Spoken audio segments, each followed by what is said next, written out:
अस्सलामुअलैकुम। कराची में बारिश कब होगी? महकमा मौसमियात ने बड़ी पेशनगोई कर दी। शेर कायद में आज तेज हवाओं के साथ हल्की बारिश का इम्कान है। शहरी तैयार रहें। क्या आप हालात हाजरा से आगाही हासिल करना चाहते हैं? खबर के पीछे छुपे असल हकाइक जानना चाहते हैं तो अभी सब्सक्राइब कीजिए जिलमिल पाकिस्तान को और साथ ही घंटी के निशान पर क्लिक कर दें। आपको बताते चले कि महकमा मौसमियात ने इतवार और पीर को कराची में हल्की बारिश और बूंदाबांदी का इम्कान जाहिर कर दिया। महकमा मौसमियात का कहना है कि कराची का मौसम आज जुज़वी बरालूद और मरतूब रहने का इम्कान है, ताहम तेज हवाओं के साथ हल्की बारिश भी हो सकती है।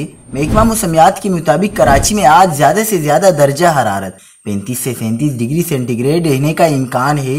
महकमा मौसमियात के अर्ली वार्निंग सेंटर की पेशनगोई के मुताबिक अगले 3 रोज के दौरान मौसम जुज़वी तौर पर बरालूद और मरतूब होने के साथ रात और सुबह के औकात में बूंदाबांदी और हल्की बारिश का इम्कान है।